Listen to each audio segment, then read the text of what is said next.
Girlfriend যখন 1 ঘন্টা আগে রেস্টুরেন্টে এসে বসে থাকে তখনই মানুষ এইভাবে দৌড় দেয় যদি সে লেট হয়। তবে আমার বন্ধুর তো গার্লফ্রেন্ড নেই, তবে এইভাবে কেন দৌড়াচ্ছে? কৌতূহলে বন্ধুর কাছে চলে গিয়ে জিজ্ঞাসা করলাম, আচ্ছা বন্ধু এভাবে দৌড়ালি কেন? বন্ধু বলছিল ও নাকি 129 টাকার রাইস বোল খেতে যাচ্ছে। আমরা কোথাও গেলে বন্ধুকে ডাকি আর বন্ধু কোথাও গেলে আমাদেরকে রেখে এইভাবে পালিয়ে পালিয়ে যায়, এটা তো মেনে নেওয়া যায়। যে কারণে বন্ধুর সাথে আমিও চলে আসি রেস্টুরেন্টের ভেতরে। রেস্টুরেন্টটা দেখতে তো ভালোই লাগছিল, ছোট জায়গা তবে সুন্দরভাবে ডেকোরেশন করা। রেস্টুরেন্টটার নাম হচ্ছে রেড ডো, এটা লোকেশন হচ্ছে নিউ মার্কেট রোড, ইসলামী ব্যাংকের অপোজিটে। এসেই আমি মেনু কার্ডে খুঁজতে লাগলাম 129 টাকার রাইস বোল, তবে আমি খুঁজে পাচ্ছিলাম না। বন্ধুকে বলছিলাম মিথ্যা কথা বললি। তখন বন্ধু তাদের অফিসিয়াল ফেসবুক পেজ থেকে আমাকে দেখালো সেই পোস্টটা, তো দেখলাম না বন্ধু সত্যি কথাই বলছিল। যেহেতু আমরা 3 জন ছিলাম, আমরা 3টা রাইস বোল নিয়ে নিই। আর যেহেতু এই রেস্টুরেন্টে আমার প্রথমবার আসা, ভাবছিলাম এখানকার বাকি ফুডস গুলো ট্রাই করে দেখি, তাহলে একটা আইডিয়া পেয়ে যাবো এখানকার খাবারগুলো কেমন। যে কারণে আমি এখান থেকে বেশ কিছু খাবার অর্ডার দিয়ে দিই আর 30 থেকে 40 মিনিটের মধ্যেই আমাদের সব খাবার চলে আসে। এইটা হচ্ছে চিজি চকলেট কর্ন ডগ, যেটার দাম হচ্ছে 209 টাকা। এন্ড এইটাই শুরুতে ট্রাই করি কারণ এটা আমার ট্রাই করার আগে থেকে ইচ্ছা ছিল। কারণ একটা জিনিস ভাবছিলাম আমি, চিজ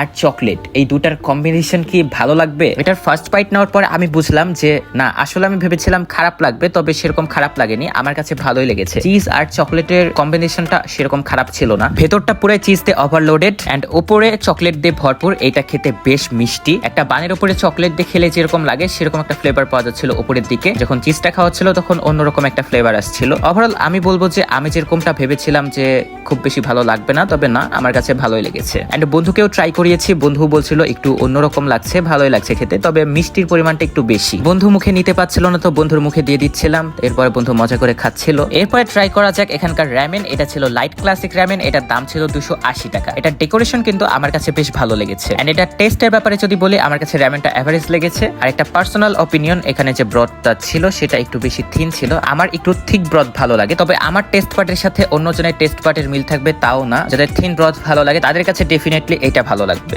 এখানে যে 3টা রাইস বোল দেখছেন, 3টার দামই ছিল 129 টাকা করে। আমি নিয়েছিলাম চিকেন কাটসু রাইস বোল, যেটা ট্রাই করছিলাম। আমার কাছে রাইসটা এখানকার ভালোই লেগেছে এন্ড চিকেন কাটসুর সাথে খেতেও ভালো লাগছিল। আমার বন্ধু নিয়েছিল মাসালা রাইস বোল, যেটাও আমি ট্রাই করে দেখি। মাসালা রাইস বোলটা আমার কাছে খেতে বেশ মজার লেগেছে। এন্ড এরপরে ট্রাই করি এখানকার চিকেন স্ট্রিপ রাইস বোল, যেটা চিকেনটা ছিল ক্রিস্পি, রাইসের সাথে খেতে ভালোই লাগছিল। তবে আমার পার্সোনাল অপিনিয়ন, আমার বন্ধু যেটা ট্রাই করছিল মাসালা রাইস বোল, সেটাই সব থেকে বেশি মজা লেগেছে। তবে ট্রুলি আমি একটা বিষয় খুব মিস করছিলাম, সেটা হচ্ছে চাইনিজ ভেজিটেবল অথবা কর্সলো। এটা যখন খাওয়া হচ্ছিল মাঝের দিকে আমার গলা একদম শুকিয়ে আসছিল, তার মানে একটা ড্রিঙ্কস লাগবে মাস্ট। আর এখানে যদি চাইনিজ ভেজিটেবল অথবা কর্সলো দেওয়া থাকতো তাহলে জিনিসটা আরো বেটার হতো, কারণ তাছাড়া রাইসটার সাথে খেতে বেশ শুকনো শুকনো লাগছিল। এখানকার লাস্ট আইটেম যেটা দিয়ে আমরা খাওয়া দাওয়া শেষ করি সেটা হচ্ছে এখানকার আইস কোল্ড কফি, যেটার দাম ছিল 149 টাকা। এন্ড এটা আমি যখন খেতে যাব তখন দেখি অলরেডি আমার বন্ধু খেয়ে শেষ করে দিয়েছে প্রায়। আসলে কফি লাভার হলে যা হয় আর কি, কফি সামনে থাকলে লোভ সামলাতে পারেন। তো ওর কাছ থেকে নিয়ে আমি একটু ট্রাই করলাম। এখানকার কোল্ড কফিটা আমার কাছে বেশ ভালো লেগেছে। কফির কড়া একটা ফ্লেভার ছিল,